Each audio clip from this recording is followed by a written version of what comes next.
ಓಂ ಶ್ರೀ ಗುರು ಬಸವಲಿಂಗಾಯ ನಮಃ. ಸರ್ವರಿಗೂ ಶರಣು ಶರಣ. ಅರಿಯದವರೊಡನೆ ಸಂಗವ ಮಾಡಿದಡೆ ಕಲ್ಲ ಹೊಯ್ದು ಕಿಡಿಯ ಕೊಂಬಂತೆ. ಬಲ್ಲವರೊಡನೆ ಸಂಗವ ಮಾಡಿದರೆ ಮೊಸರ ಹೊಸೆದು ಬೆಣ್ಣೆಯ ತೆಗೆದುಕೊಂಬಂತೆ. ಚನ್ನಮಲ್ಲಿಕಾರ್ಜುನಯ್ಯ, ನಿಮ್ಮ ಶರಣರ ಸಂಘ ಕರ್ಪೂರದ ಗಿರಿಯ ನುರಿಕೊಂಡಂತೆ. ಇದು ಮಹಾದೇವಿ ಅಕ್ಕನ ಒಂದು ಸಣ್ಣ ವಚನ. ಎಲ್ಲರಿಗೂ ಗೊತ್ತು ಸತ್ಸಂಗದ ಫಲ ಮತ್ತು ದುತ್ಸಂಗದ ಕಷ್ಟ. ಸಾಮಾನ್ಯವಾಗಿ ಯಾರ್ಯಾರು ಸಾಧಕರಿದ್ದಾರೆ, ಭಕ್ತಿ ಜೀವಿಗಳಿದ್ದಾರೆ, ಅವರೆಲ್ಲರಿಗೂ ಈ ಅನುಭವ ಆಗೇ ಆಗಿರುತ್ತೆ. ಉದ್ದೇಶಪೂರ್ವಕವಾಗಿ ಗಟ್ಟಿಗೊಳಿಸೋದಕ್ಕಾಗಿ ಪರಮಾತ್ಮ ಎರಡೂ ಸಂಘವನ್ನು ಇಟ್ಟಿದ್ದಾನೆ ಜಗತ್ತಿನಲ್ಲಿ. ಮತ್ತು ಜಗತ್ತಿರೋ ತನಕ ಅವಿರೋದೆ. ಬಸವಣ್ಣವರು ಹೇಳಿದ್ದಾರೆ, ಗೊತ್ತಿದೆ ನಿಮಗೆಲ್ಲ. ಸಂಘವೆರಡು ಉಂಟು, ಒಂದು ಬಿಡು, ಒಂದು ಹಿಡಿ. ನೋಡಿ, ಬಸವಣ್ಣವ್ರ ಕಾಲಕ್ಕೆ 770 ಅಮರಗಣಗಳು, ಲಕ್ಷದ ಮೇಲೆ 96,000, ಮತ್ತೆ ಇನ್ನೂ ಜಾಸ್ತಿ ದೊಡ್ಡ ಇನ್ನೂ ಸಂಖ್ಯೆ ಬೆಳೀತಾ ಹೋಗುತ್ತೆ. ಮಡಿವಾಳ ಮಾಚಿದೇವರ ಒಂದು ವಚನದಲ್ಲಿ 2,32,000 ಜಂಗಮರು, ಭಕ್ತರು ಅನ್ನುವ ಒಂದು ಲೆಕ್ಕಾಚಾರ ಕೂಡ ಬರುತ್ತೆ. ಇಂತಹ ಸಂದರ್ಭದಲ್ಲೇನೆ ಅವ್ರು ಹೇಳ್ತಾರೆ, 2 ಸಂಘ ಇದಾವಪ್ಪ. ಸಾರ ಸಜ್ಜನರ ಸಂಘ ಲೇಸು, ದೂರ ದುರ್ಜನರ ಸಂಘ ಭಂಗ. ಭಂಗ ಅಂದ್ರೆ ತೊಂದರೆ, ಲೇಸು ಅಂದ್ರೆ ಒಳ್ಳೇದು. ಸಜ್ಜನರ ಸಂಘ ಒಳ್ಳೇದು, ದುರ್ಜನರ ಸಂಘ ತೊಂದರೆ, ಕೆಟ್ಟದ್ದು. ಸಂಘವೆರಡು ಉಂಟು, ಒಂದು ಬಿಡು, ಒಂದು ಹಿಡಿ. ಮಂಗಳಮೂರ್ತಿ ನಮ್ಮ ಕೂಡಲ ಸಂಘನ ಶರಣದ. ಅಂದ್ರೆ ಯಾವತ್ತಿಗೂ ಕೂಡ ಇಂತಹ ಸಂಘ ಇರೋದೇನೆ, 2 ಸಂಘಗಳು.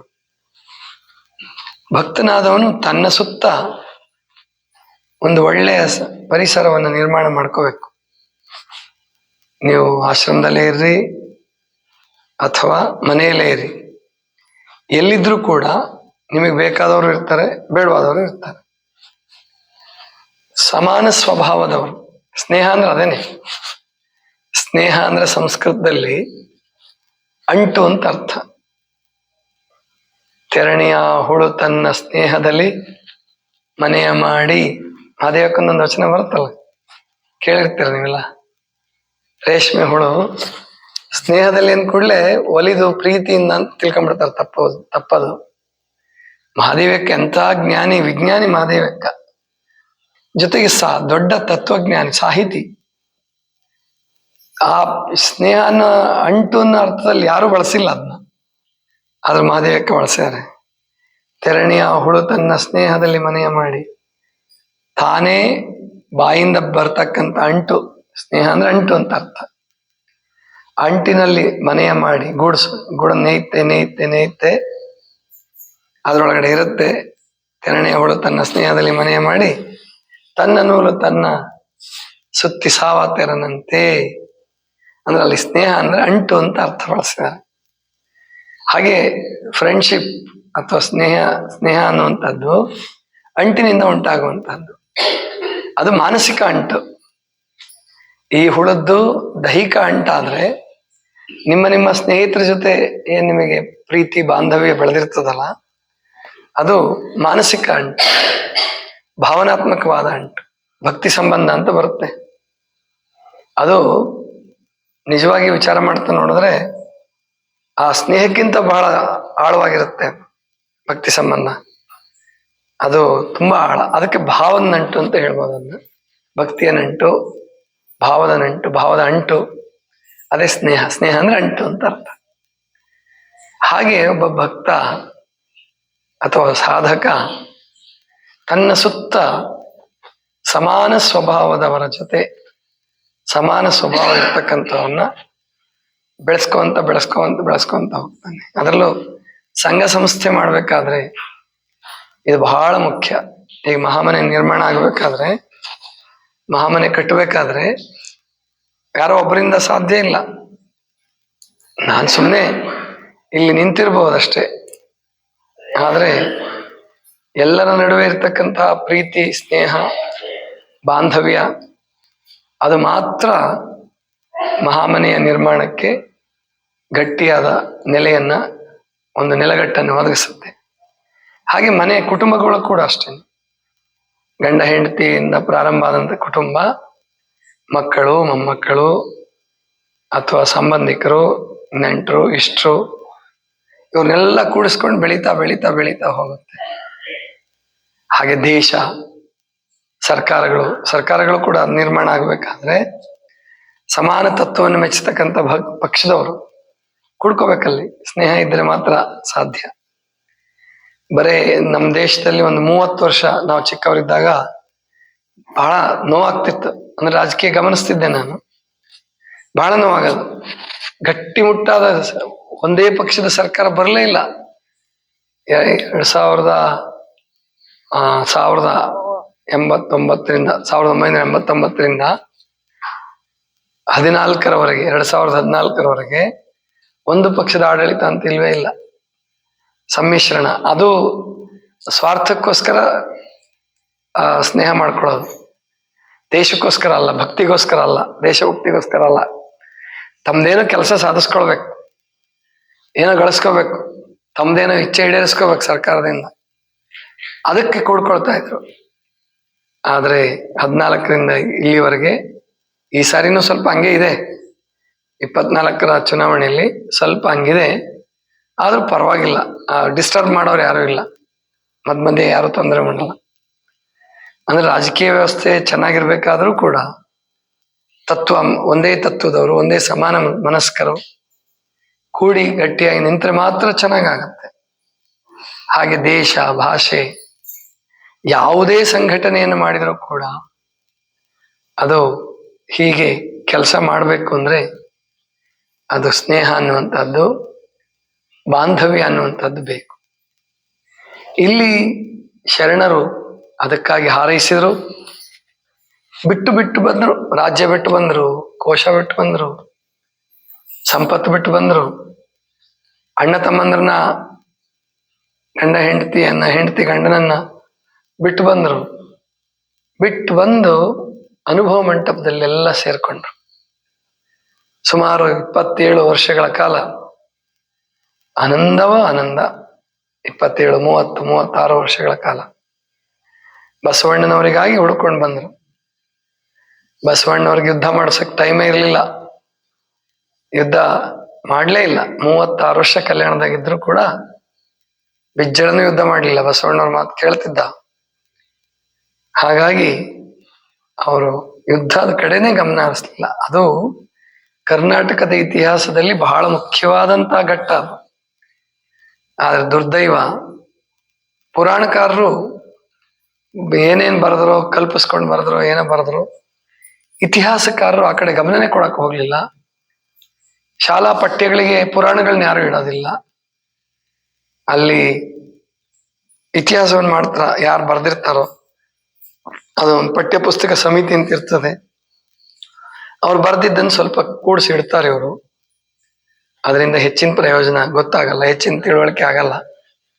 ಆದ್ರೆ ಶರಣರು ಕಲ್ಯಾಣದಲ್ಲಿದ್ದಂತಹ 36 ವರ್ಷಗಳ ಕಾಲ, ಬಸವಣ್ಣವ್ರ ಕಾಲ ಇದೆಯಲ್ಲ, ಅದು ಕರ್ನಾಟಕದಲ್ಲಿ ಅತ್ಯಂತ ಶ್ರೇಷ್ಠವಾದ ಸಮಯ. ಅದರಲ್ಲೂ ಉತ್ತರ ಕರ್ನಾಟಕ, ಕಲ್ಯಾಣ ಕರ್ನಾಟಕ ಅಂತ ಹೀಗೆ, ಮತ್ತು ಮಹಾರಾಷ್ಟ್ರದ ಕೆಲವು ಭಾಗ, ಮತ್ತು ಆಂಧ್ರದ ಕೆಲವು ಭಾಗ, ಆಂಧ್ರ, ಮಹಾರಾಷ್ಟ್ರ, ಈಗೇನು ತೆಲಂಗಾಣ ಅಂತ ಕರೀತಾರಲ್ಲ, ಅದು ಕರ್ನಾಟಕದ ಕೆಲವು ಭಾಗ. ಆ ಕಡೆಗೆ ಕಲ್ಯಾಣ ಹಬ್ಬಿತ್ತು, ಕಲ್ಯಾಣ ರಾಜ್ಯ ಅಥವಾ ಕಲಚೂರಿಯ ಚಾಲುಕ್ಯ ರಾಜ್ಯ ಅಂತ ಕೂಡ ಕರೀತಿದ್ರು ಅದಕ್ಕೆ. ಅಂದ್ರೆ ಇಂಥವೆಲ್ಲ ಆಗಬೇಕಾದ್ರೆ ಸ್ನೇಹ, ಭಕ್ತಿ, ಬಾಂಧವ್ಯಗಳೇ ಬಹಳ ಮುಖ್ಯ. ಅದಕ್ಕೆ ಮಹಾಮನೆ ಕಟ್ಟೋದು, ಮಹಾಮನೆ ನಡೆಸೋದು, ಮಹಾಮನೆ ಬೆಳೆಸೋದು. ಕಟ್ಟೋದು, ನಡೆಸೋದು, ಬೆಳೆಸೋದು 3 ನಡಿಬೇಕು, ಏಕಕಾಲದಲ್ಲಿ ನಡೀತಿರ್ತದ. ಮಹಾಮನೆ ನಿರ್ಮಾಣ ಮಾಡಿದ್ವಿ 2004ರಲ್ಲಿ, 5ನೇ ಇಸ್ವಿಗೆ ಉದ್ಘಾಟನೆ ಆಯಿತು. ಈಗ ಜುಲೈ 12ಕ್ಕೆ ಇದರ 20ನೇ ವಾರ್ಷಿಕೋತ್ಸವ ಇದೆ. ಆಚರಣೆ ಮಾಡೋಣ. 20 ವರ್ಷ ಕಂಪ್ಲೀಟ್ ಆಗಿದೆ. ಈಗ ಏಪ್ರಿಲ್ 8ನೇ ತಾರೀಕಿಗೆ 20 ವರ್ಷ ಕಂಪ್ಲೀಟ್ ಆಯ್ತು. 7ನೇ ತಾರೀಕಿಗೆ ಆಕ್ಚುಲಿ 20ನೇ ವಾರ್ಷಿಕೋತ್ಸವ ಮಾಡ್ಬೇಕಾಗಿತ್ತು. ನಾನೇ ಏಪ್ರಿಲ್ ತಿಂಗಳು ಬೇಡ, ಹಬ್ಬ ಮತ್ತು ಪಾದಯಾತ್ರೆ ಅದೆಲ್ಲ ಇರುತ್ತೆ, ಅದಕ್ಕೆ 25 ಸಂಚಿಕೆಗಳು ಆಗ್ಬಿಡ್ಲಿ ನಿಸರ್ಗ ಜ್ಞಾನಾಮೃತದ್ದು ಅಂತ ಹೇಳಿ ಜುಲೈ 12ನೇ ತಾರೀಕಿಗೆ ನಿಗದಿಪಡಿಸ್ಕೊಂಡಿದ್ದೀವಿ 20ನೇ ವಾರ್ಷಿಕೋತ್ಸವ. ಇಷ್ಟು ದೀರ್ಘವಾದ ಪ್ರಯಾಣ ನಡಿಬೇಕಾದ್ರೆ ಅದು ನೂರಾರು ಜನರ ಪ್ರಯತ್ನ, ಸಾವಿರಾರು ಜನರ ದಾಸೋಹ ಅಂದ್ರೆ ಮಾತ್ರ ಅದು ನಡ್ಕೊಂಡು ಬರೋದಕ್ಕೆ ಸಾಧ್ಯ ಆಗತ್ತೆ, ನಿರ್ಮಾಣ ಆಗೋದಕ್ಕೆ ಸಾಧ್ಯ ಆಗತ್ತೆ. ಇಷ್ಟು ತನಕ ಮಾಡಿದ್ದು ಎಷ್ಟು ಮುಖ್ಯವೋ ಇನ್ನು ಮುಂದೆ ಅದನ್ನ ಗಟ್ಟಿಯಾಗಿ ಉಳಿಸ್ಕೊಂಡು ಹೋಗೋದು, ಜೊತೆಗೆ ಅದಕ್ಕೆ ಯೋಗ್ಯವಾದ ವಾತಾವರಣ ನಿರ್ಮಾಣ ಮಾಡಿ ಅದರಿಂದ ಹೆಚ್ಚು ಜನರಿಗೆ ಕರ್ನಾಟಕದಾದ್ಯಂತ ಅಥವಾ ಬೇರೆ ರಾಜ್ಯಗಳಿಂದನೂ ಬರ್ತಾರಲ್ಲ, ಅವ್ರಿಗೊಂದು ಒಳ್ಳೆ ಸೌಲಭ್ಯ, ಒಳ್ಳೆ ಪರಿಸರ ಮತ್ತು ಒಳ್ಳೆ ಜ್ಞಾನ ಎಲ್ಲದೂ ಸಿಗ್ಬೇಕು. ಸೌಲಭ್ಯ ಪರಿಸರದಿಂದ ಆರೋಗ್ಯ ಸುಧಾರಣೆ ಆದರೆ ಜ್ಞಾನದಿಂದ ಮನಸ್ಸು ವಿಕಾಸ ಆಗತ್ತೆ, ಬುದ್ಧಿ ವಿಕಾಸ ಆಗತ್ತೆ. ಎಷ್ಟೋ ಜನ ಮತ್ತೆ ಮತ್ತೆ ಬರ್ತಿರ್ತಾರೆ, ವರ್ಷ ಬರೋರಿದ್ದಾರೆ. ಇದೆಲ್ಲ ಆಗಬೇಕಾದ್ರೆ ಅರಿವು ಅನ್ನುವಂಥದ್ದು ಬಹಳ ಮುಖ್ಯ. ಜ್ಞಾನ, ಅರಿವು. ಆ ಅರಿತವರ ಸಂಘ ಇದೆಯಲ್ಲ, ಅದು ಹೇಗಪ್ಪ ಅಂದ್ರೆ ಮೊಸರ ಹೊಸೆದು ಬೆಣ್ಣೆಯ ತೆಗೆದುಕೊಂಬಂತೆ. ಮೊಸರು ಕಡಿಯುವಾಗ ಒಂದು ಒಳ್ಳೆ ನಾದ ಬರ್ತಿರುತ್ತೆ. ನೀವು ನಾ ಚಿಕ್ಕವರಿದ್ದಾಗ ಕೇಳಿಸ್ಕೊಂಡು, ಇವಾಗ ಮೊಸರು ಕಡಿಯೋದು ಬೇರೆ ಬೇರೆ ಮಿಕ್ಸಿನಲ್ಲೂ ಕಡಿತೀರ, ಸಣ್ಣ ಸಣ್ಣ ಕೋಲಲ್ಲಿ ಕಡಿತೀರ. ಅವಾಗ ದೊಡ್ಡ ಮಡಿಕೆ, ಆ ಮಂತು ಬಹಳ ದಪ್ಪ ಇರ್ತಿತ್ತು, ಉದ್ದ ಇರ್ತಿತ್ತು, ಸುಮಾರು ಒಂದು 2.5 ಅಡಿಯಿಂದ 3 ಅಡಿ ಇರ್ತಿತ್ತು ಆ ಕೋಲು. ಹಗ್ಗ ಕಟ್ತಿದ್ರು, ಕಂಬ ಇರ್ತಿತ್ತು ಅಲ್ಲಿ, ಹಗ್ಗ ಕಟ್ಟಿ ಈ ತರ ಜಗತ್ತಿದ್ರು. ಅದು ಏನ್ ಲಯಬದ್ಧವಾಗಿ ಏನ್ ಚೆನ್ನಾಗಿ ನಡೀತಿತ್ತು. ಅದು ಮೊಸರ ಹೊಸೆದು, ಹಿಂಗ್ ಉಜ್ತಾರಲ್ಲ, ಅದು ಹೊಸೆದು ಬೆಣ್ಣೆಯ ತೆಗೆದುಕೊಂಬಂತೆ. ಇನ್ನು ದುಷ್ಟರ ಸಂಘದಿಂದ ಏನಾಗುತ್ತೆ ನಿಮಗೆಲ್ಲ ಗೊತ್ತು. ಹರಿಯದವರೊಡನೆ ಸಂಗಮ ಮಾಡಿದ ಕಲ್ಲ ಹೊಯ್ದು ಕಿಡಿಯ ತೆಗೆದುಕೊಂಡ. ಕಲ್ಲು ಹೊಯ್ದು ಅಂದ್ರೆ ಹೊಡೆದು, ಕಲ್ಲು ಹೊಡಿತೀವಲ್ಲ, ಅದೆಲ್ಲ ಮುಖಕ್ಕೆ, ತೊಡೆಗೆ, ಕೈಗೆಲ್ಲ ಸಿಡಿತಿದ್ರೆ ಉರ್ದಂಗಾಗತ್ತೆ, ಚುಚ್ಚದಂಗಾಗತ್ತೆ, ಕಿರಿಕಿರಿ ಆಗತ್ತೆ, ಹಿಂಸೆ ಆಗತ್ತೆ. ಅದೇ ಮಜ್ಜಿಗೆ ಕಡಿಯುವಾಗಲೂ ಹಿತ. ಆ ಮಜ್ಜಿಗೆ ಕುಡಿಯುವಾಗ, ಬೆಣ್ಣೆ ತಿನ್ನುವಾಗ ಎಂತ ಆನಂದ. ಮೊಸರ ಹೊಸೆದು ಬೆಣ್ಣೆಯ ತೆಗೆದುಕೊಂಬಂತೆ. ಯಾರ ಸಹವಾಸ? ಅರಿತವರ ಸಹವಾಸ, ಜ್ಞಾನಿಗಳ ಸಹವಾಸ, ಸದಾಚಾರಿಗಳ ಸಹವಾಸ, ಪುಣ್ಯವಂತರ ಸಹವಾಸ. ಅದು ಬೆಣ್ಣೆ ಇದ್ದ ಹಾಗೆ. ಅರಿಯದವರು ಕಲ್ಲಿನ ಹೊಡೆದಾಟ ಅಥವಾ ಮರಗಳ ತಿಕ್ಕಿ ಬೆಂಕಿ ಹತ್ಕೊಂಡು ಕಾಡೆಲ್ಲ ಸುಟ್ಟು ಹೋಗುತ್ತಲ್ಲ, ಹಾಗೆ ಅರಿತವರ ಜೊತೆ ಜಗಳ ಆಗಿ ಅಲ್ಲಿ ಮತ್ತೆ ಹೊಡೆದಾಟ ಆಗಿ ಬಡದಾಟ ಆಗಿ ಕೋರ್ಟ್ ಹೋಗಿ ಕುಟುಂಬಗಳೇ ಹಾಳಾಗ್ತವೆ. ಅರಿಯದವರನ್ನ ಸಂಗಮ ಮಾಡಿದರೆ, ಅರಿತವರನ್ನ ಸಂಗಮ ಮಾಡಿದ್ರೆ ಬೆಣ್ಣೆ ಸಿಕ್ಕತ್ತೆ. ಆದ್ರೆ ಶರಣರ ಜೊತೆ ಸಹವಾಸ ಮಾಡಿದರೆ, ಚನ್ನಮಲ್ಲಿಕಾರ್ಜುನಯ್ಯ ನಿಮ್ಮ ಶರಣರ ಸಂಘ ಕರ್ಪೂರದ ಗಿರಿಯ ಉರಿಕೊಂಬಂತೆ. ಕರ್ಪೂರದ ಬೆಟ್ಟನೇ ಇದೆ, ಬೇಡ ಸಣ್ಣದೇ ಕರ್ಪೂರ ತಗೊಳ್ಳಿ. ಈಗಿನ ಕರ್ಪೂರ ಅಲ್ಲ, ಪಚ್ಚ ಕರ್ಪೂರ ಅಂತ ಇರ್ತದೆ, ಈಗಲೂ ಸಿಗತ್ತೆ. ಅದೇ ಕರ್ಪೂರ ಇದ್ದಿದ್ದು ಆಗಿನ ಕಾಲದಲ್ಲಿ. ಈಗ ನಿಮಗೆ ಹೆಚ್ಚು ರೌಂಡ್ ಚಕ್ರ ತರ ಸಿಗತ್ತಲ್ಲ, ಅದು ಸಣ್ಣ ಸಿಗತ್ತಲ್ಲ, ಅದು ನೀಟಾಗಿ ಕಟ್ ಮಾಡಿರ್ತಲ್ಲ, ಅದು ಪೆಟ್ರೋಕೆಮಿಕಲ್. ಆದ್ರೆ ಪಚ್ಚಕರ್ಪೂರ ಅಂತ ಸಿಗತ್ತೆ ನೋಡಿ, ಅದು ಆಯುರ್ವೇದದ ಔಷಧಿಗಳಲ್ಲೂ ಬಳಸ್ತಾರೆ. ಪರಿಮಳ ಇರುತ್ತೆ, ತುಂಬಾ ಚೆನ್ನಾಗಿರುತ್ತೆ. ಒಟ್ಟು ಕರ್ಪೂರ ಹತ್ತಿ ಹುರಿದ್ಬಿಟ್ರೆ ಅಲ್ಲಿ ಏನು ಉಳಿಯಲ್ಲ. ಹಾಗೆ ಶರಣರ ಸಹವಾಸ, ಶರಣರ ಸಂಘ ಅಲ್ಲಿ ಒಳಿತೂ ಇಲ್ಲ, ಕೆಡಕೂ ಇಲ್ಲ. ದಿವ್ಯ ಸಂಘ, ಪರಮಾತ್ಮನ ಸಂಘ, ಪರಮಾತ್ಮನೊಡನೆ ಸಂಗಮ ಮಾಡಿದ ಹಾಗೆ. ಹೀಗೆ ಇಂಥ ಬದುಕು ನಮ್ದು ಆಗಬೇಕು ಅನ್ನುವಂತಹ ಮಾತನ್ನ ಮಹಾದೇವಕ್ಕೆ ಹೇಳ್ತಾರೆ. ಮೊದಲು ಸತ್ಸಂಗ, ಆಮೇಲೆ ಸತ್ಸಂಗದಿಂದ ನಿಸ್ಸಂಗ, ನಿರ್ಮೋಹ, ಅದೇ ಶರಣರ ಸಂಘ. ಶರಣ ಸಂಘದಲ್ಲಿ ಏನು ಉಳಿಯೋದಿಲ್ಲ, ಏನು ಉಳಿಯಲ್ಲ. ಅಲ್ಲಿ ಒಳಿತು ಇಲ್ಲ, ಕೆಡುಕು ಇಲ್ಲ. ಅದು ಒಳಿತು ಕೆಡುಕುಗಳನ್ನು ಮೀರಿದ ನಿಶ್ಶೇಷವಾದ ಅಥವಾ ನಿಷ್ಪತ್ತಿಯಾದ ಪರಿಪೂರ್ಣಗೊಂಡಂತಹ ಸ್ನೇಹ. ಅದು ಹೃದಯದ ಭಾಷೆ. ಆ ಭಾಷೆ ನಾಲಿಗೆಯಿಂದ ಮಾತನಾಡೋ ಭಾಷೆ ಅಲ್ಲ, ಅದು ಹೃದಯದಿಂದ ಹೃದಯಕ್ಕೆ ಹರಿಯುವ ಭಾಷೆ. ಅದು ಶರಣರ ಸಂಘ. ಇದಿಷ್ಟು ಇವತ್ತಿನ ಚಿಂತನ. ಸರ್ವರಿಗೂ ಶರಣ ಶರಣ.